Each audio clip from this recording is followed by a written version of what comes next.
Okay, positive and negative exponents. The first thing that we have to understand is that a to the negative n power is equal to 1 over a to the positive n power.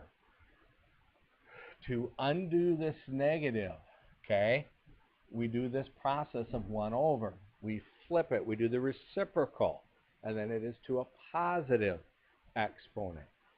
So when we see the problem that is given, our answer, again, it's just going to be the reciprocal, 5 to the 4th, to the first power, which is equal to just 5 to the 4th as our answer. Let's take a look at another problem. Here we have 5/3 to the negative 3. So that is going to be 3/5 to the positive 3, which means 3 times 3 times 3 is 27, and 5 times 5 times 5 is 125. So we get 27 over 125. It's 3/5 times 3/5 times 3/5. Okay, next problem. 10 to the negative 5. Remember, that is equal to 1 over 10 to the 5th, and that would be 1 over 1, 2, 3, 4, 5. That would be 1 over 100,000. 10 to the negative 5th. It's going to be 1 over 10 to the positive 5th. 7 squared, that's normal. That's just 7 times 7.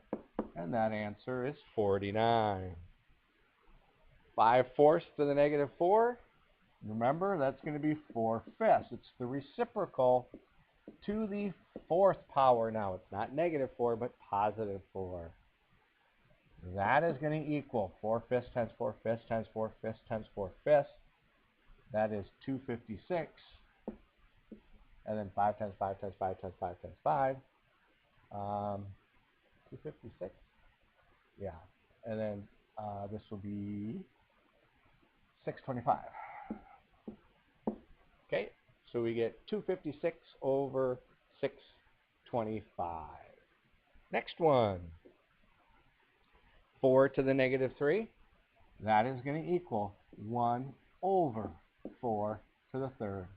That is equal to 1, 4 times 1, 4 times 1, 4. That is equal to 1 over 64. 4 times 4 is 16, times 4 is 64. Questions? Some of you might say, well, it's not that, because 4 to the negative 3rd is the same as 1/4 to the positive 3. That is how I got to there. Some of you might have said, well, why isn't it just 1 over 4 times 4 times 4? Well, notice 1 over 64. It's the same thing. All right, next problem. Ooh, we're done already. Good luck.